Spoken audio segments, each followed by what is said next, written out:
ahora vamos a pasar a escuchar a nuestros invitados especiales. Hemos dicho que en estos cursos siempre tenemos invitados especiales para ayudarnos a responder preguntas que pueden surgir en estas charlas. Y la primera persona que vamos a escuchar es al joven Cristian Cañari Chumpitaz. Cristian hizo sus estudios de pregrado en química en la Pontificia Universidad Católica del Perú. Eh, Realizó su tesis de licenciatura sobre la síntesis orgánica de un aducto de DNA bajo la supervisión de la profesora Elena Maruenda en el 2014. Adicionalmente trabajó en el área de metabolómica basada en RMN, resonancia magnética nuclear, para estudiar la biodiversidad de diferentes productos agrícolas en el mismo laboratorio. Actualmente se encuentra concluyendo sus estudios de doctorado en química en la Universidad de California, Berkeley, en el laboratorio del profesor Carlos Bustamante, que es el investigador más connotado que tiene el Perú vivo. Su actual investigación está dirigido al desarrollo de métodos biofísicos a nivel de moléculas individuales para estudiar el proceso de transcripción y los diversos factores que la regulan. Lo hemos invitado para que nos explique un poco su experiencia, cómo es que escogió el tema, qué dificultades ha tenido, cuáles fueron sus primeras experiencias y qué recomendaciones pueden darnos a nosotros que queremos empezar, a ustedes que quieren empezar a hacer su trabajo.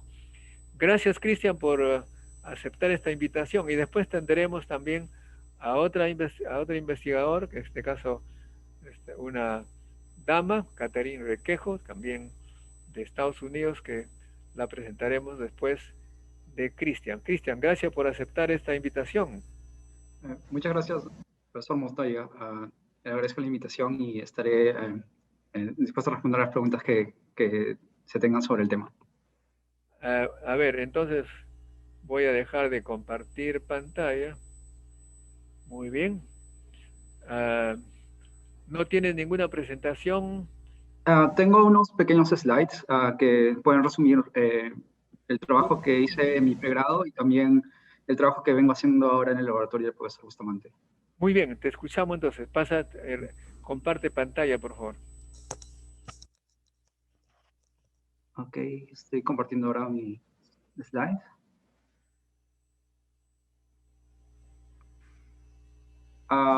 Bueno, como había mencionado, yo egresé de la Pontificia Universidad Católica el año 2014 y el trabajo que hice como químico en la Pontificia Universidad Católica estuvo vinculado a dos áreas. Primero, estuve trabajando bajo la supervisión de la doctora Elena Maruenda en el área de la síntesis de un aducto de ADN. Esta era una síntesis de una modificación que se produce en el ADN al estar expuesto a contaminantes de aguas cloradas. Este fue un trabajo que la doctora Maruenda inició de hecho, acá en los laboratorios de Lawrence Berkeley National Laboratories. Y tuve la oportunidad de seguir parte de ese trabajo en la Católica, donde realicé modificaciones químicas a nucleótidos. Y la idea era ver cómo esas modificaciones estaban llevando a cabo a través de resonancia magnética nuclear. Y fue esa oportunidad de empezar a usar resonancia magnética nuclear que me llevó a este otro área que mi asesora también llevaba a cabo en el laboratorio, que es el área de metabolómica. En este área la idea es, como ustedes están familiarizados, tenemos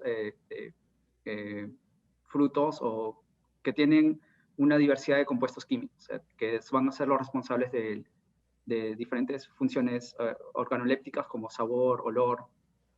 Y la forma de verlos tradicionalmente es, si queremos caracterizarlos, tenemos que saber cuál es la composición química que tienen estos productos, ¿no? Entonces, una de las formas de hacerlo es separar compuesto por compuesto de esa manera cuantificar cada uno de ellos. Pero en lo que hicimos, o lo que tratamos de explorar en la Universidad Católica usando el equipo de resonancia magnética nuclear fue ver si es que podíamos hacer una sola medición, en este caso un espectro de resonancia magnética de protón, y este espectro nos daría las señales de diferentes compuestos. Y luego, por una serie de análisis que tendríamos que hacer, poder saber cuáles son esos compuestos y cuáles son los determinantes de, por ejemplo, cuáles serían los marcadores de sabor de ciertas frutas, o por qué son frutos que son cosechados en diferentes áreas, tienen diferentes sabores, ¿no? Entonces, esto fue una de las áreas en las que tuve la oportunidad de participar en el laboratorio de la profesora Maruenda, y hemos tenido bastantes logros y publicaciones debido a estos trabajos, ¿no?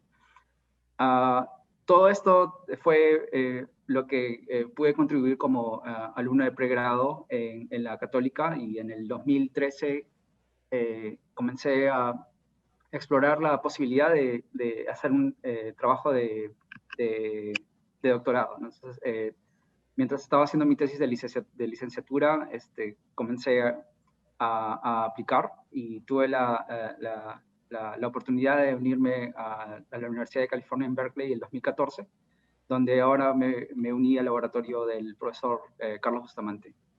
En el trabajo que estoy haciendo en la actualidad, que está más dirigido a ya no moléculas pequeñas, que era lo que estaba viendo en Perú en mi pregrado, sino a el estudio de macromoléculas, es decir, proteínas que tienen cientos de kilodaltons de peso molecular, y que por ende tienen una dinámica mucho más compleja que moléculas pequeñas. Entonces, el trabajo en sí que estoy haciendo se puede resumir en la biofísica de moléculas individuales. Eso quiere decir que lo que tratamos de ver es cómo se mueve una molécula una a la vez, a través de usar métodos que nos permiten manipular estas moléculas. Es decir, podemos sujetar estas moléculas, y los cambios conformacionales que las proteínas hacen a escalas de Armstrongs son detectados por estas pinzas ópticas, que nos sirven como herramientas de ultra precisión que nos permiten ver movimiento a la escala nanométrica. Entonces, uno de los trabajos en los que yo trabajé fue en poder ver cómo la RNA polimerasa, que es una enzima que se mueve a lo largo del DNA en pasos de un par de base, que son 3.4 Armstrongs, ver cómo esa enzima se mueve una a la vez, es decir, pasos de 3.4 Armstrongs, fue uno de los logros que pudimos obtener en el laboratorio. Actualmente me vengo realizando experimentos donde puedo combinar pinzas ópticas y fluorescencia, en los cuales no simplemente vemos cambios de dinámica de las proteínas, pero también podemos ver si es que hay presencia o cambios conformacionales adicionales con esta medición adicional de fluorescencia. Y junto con la especialista en AFM en el laboratorio Viviana Noa, estamos trabajando también en ver cómo los cambios conformacionales del DNA son dirigidos a través de la topología. Entonces, acá en estas imágenes pueden ver unas moléculas de DNA que se está haciendo cambios conformacionales en tiempo real, ¿no? Entonces, podemos ver esto a muy alta resolución, y eso nos está permitiendo entender mucho más los efectos del DNA y la topología que tiene para la importancia a nivel biológico. Y bueno, ahora estoy en el laboratorio de Carlos Bustamante en Berkeley, y como ven, el grupo es mucho más amplio. Somos alrededor de 20 personas, y los temas son de mucho más interés de ciencia básica, ¿no? Poder entender cómo estas moléculas funcionan y cuál es su rol biológico. Bueno, muchas gracias, estimados. Bueno, ¿alguna pregunta, por favor, para nuestro amigo Cristian?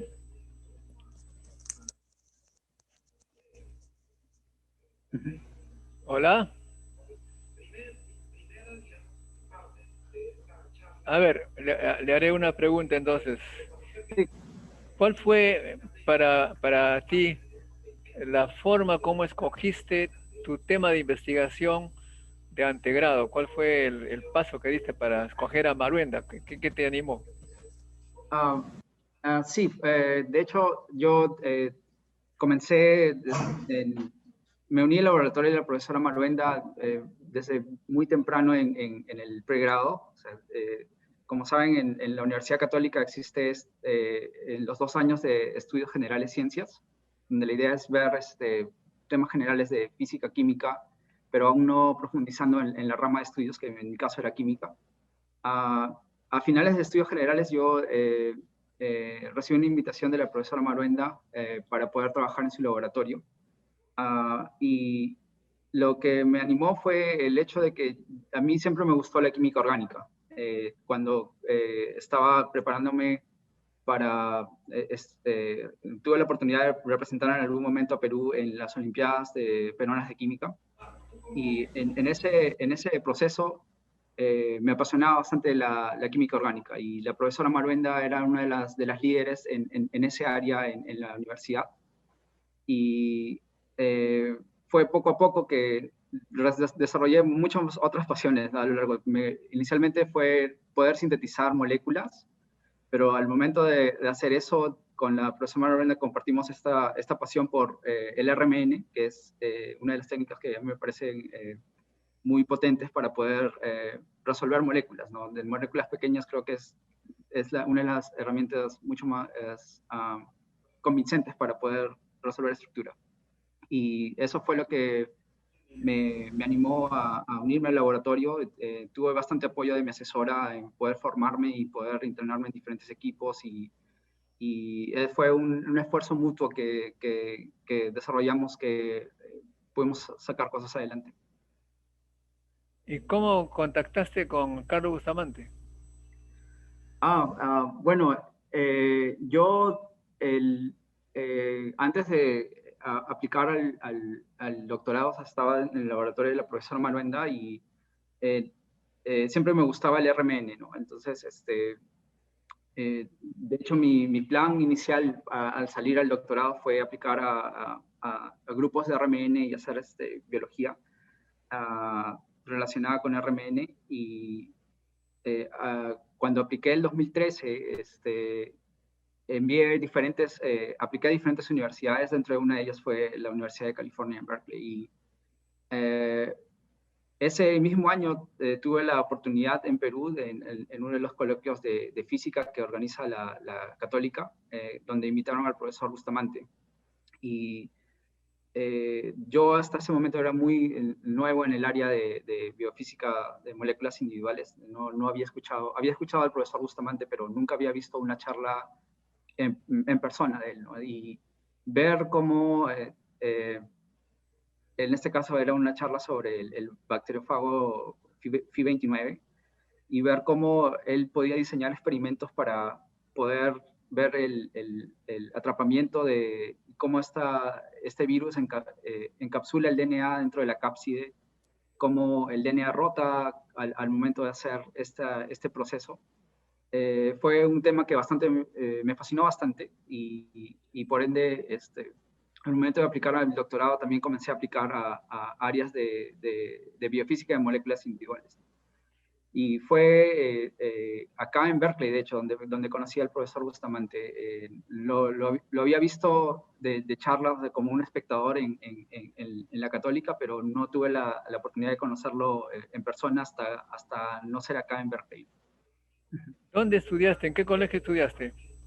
Yo, de hecho, soy de Tacna, soy del Colegio Cristo Rey en Tacna, y estuve viviendo en mi ciudad hasta los 15, 16 años, donde viajé a Lima para hacer mis estudios de pregrado en la Católica. ¿Solamente postulaste a la Católica o a otra universidad? Ah, yo postulé a diferentes universidades, postulé a la Católica, a San Marcos, a la UNI, pero al final decidí unirme a la Católica. ¿Ingresaste a la uni?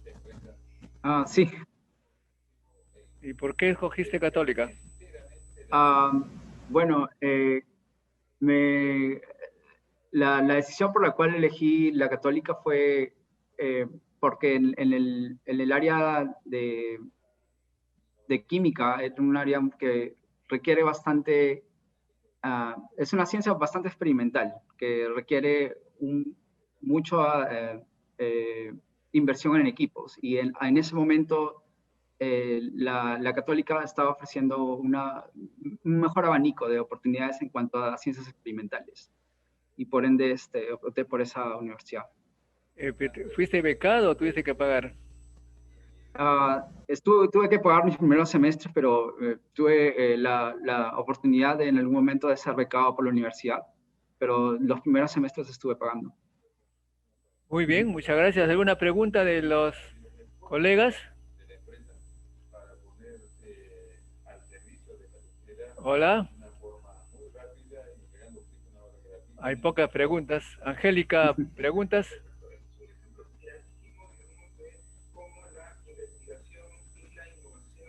¿Qué tal? Buenas tardes. Ujú. Buenas tardes. Yo quisiera que le contaras un poco a los estudiantes cómo has hecho tú para publicar tus investigaciones, cómo ha sido ese proceso. Mm.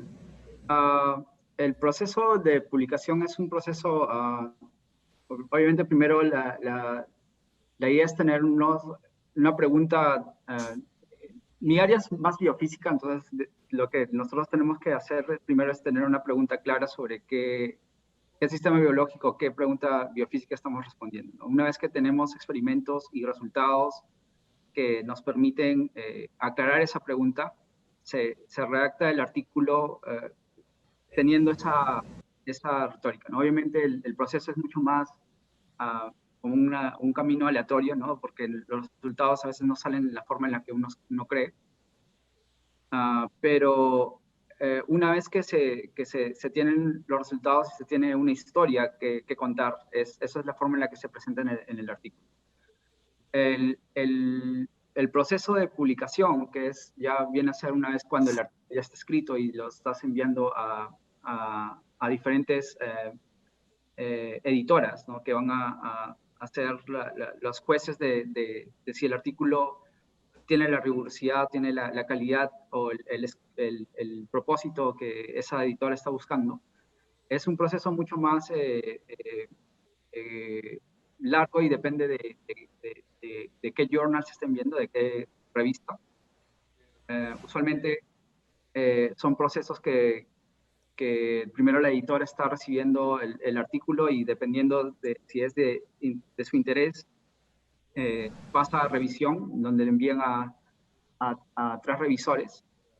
Y los tres revisores usualmente pueden demorarse alrededor de 2 meses en responder y dar un feedback al artículo. Y ahí es donde va a depender bastante de cuál es la perspectiva de otras personas, otros revisores, en si el artículo puede ser publicado directamente o si va a requerir modificaciones que pueden ser modificaciones en añadir más experimentos para hacer la historia mucho más robusta o eh, modificar la forma en la que se expresan los resultados, ¿no? Porque una cosa son los resultados en sí que se están obteniendo y otra es la interpretación que nosotros como científicos le damos a estos resultados. Y todo ese proceso puede estar tomando alrededor de unos 5 o 6 meses o dependiendo de si se requieren más resultados experimentales, puede durar mucho más largo, hasta un año o dos. Es un proceso bastante largo, de hecho. Muy bien, ¿preguntas? ¿Otra pregunta? Bueno, si no hay otra pregunta, te agradecemos, Cristian. Espero que estar en contacto Ok, para... muchas gracias. ¿ah? Muchas gracias.